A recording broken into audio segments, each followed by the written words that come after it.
ভারতের প্রধানমন্ত্রী নরেন্দ্র মোদী পশ্চিমবঙ্গের বারুইপুরে শুক্রবার এক জনসভায় বলেছেন, যাদবপুর বিশ্ববিদ্যালয়ে পড়াশোনা হচ্ছে না। রাজ্যের অন্যতম এবং নামী শিক্ষা প্রতিষ্ঠানের মর্যাদা রক্ষা করতে পারছে না রাজ্য সরকার।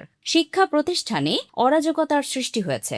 প্রধানমন্ত্রী বলেছেন, যাদবপুরের ক্যাম্পাসে হুমকি দেওয়া হয়, দেওয়ালে দেশবিরোধী কথাবার্তা লেখা হয়, ছাত্রদের মিছিলে হাঁটতে বাধ্য করা হয়, পড়াশোনাও হচ্ছেই না। তিনি বলেন, আমরা এই বিশ্ববিদ্যালয়কে বাঁচাতে চাই। যে সরকার নিজের রাজ্যের সবচেয়ে বড় শিক্ষা কেন্দ্র বাঁচাতে পারে না, তারা রাজ্য কি করে বাঁচাবে? প্রধানমন্ত্রীর এমন মন্তব্যের তীব্র সমালোচনা করে রাজ্যের মুখ্যমন্ত্রী মমতা বন্দ্যোপাধ্যায় সোশ্যাল মিডিয়ায় এক পোস্টে লিখেছেন, এতটা নিচে নামতে পারেন?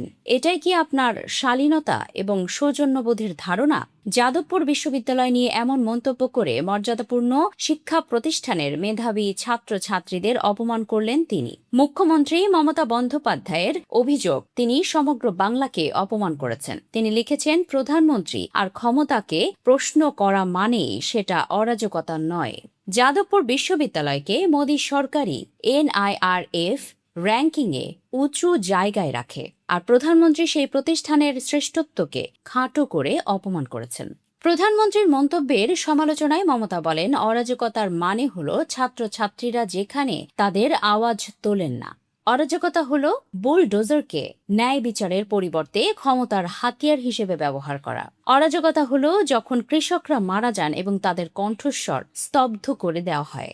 ধর্ষণ এবং অন্যান্য জঘন্যতম অপরাধের জন্য দোষী ব্যস্ত ব্যক্তিরা রাজনৈতিক সুবিধার জন্য মুক্ত হন। মমতা আরও লিখেছেন, হল দরিদ্রদের পাওনা দিতে অস্বীকার করা হচ্ছে অরাজকতা। একটি জাতিকে ধর্মান্ধ করে ভোটের জন্য ভাগ করার নাম অরাজকতা। অরাজকতা হচ্ছে সংবাদ মাধ্যমের মুখোমুখি হতে অস্বীকার করা, প্রত্যাখ্যান করা, জবাবদিহি করতে অস্বীকার করা এবং প্রশ্ন প্রত্যাখ্যান করা।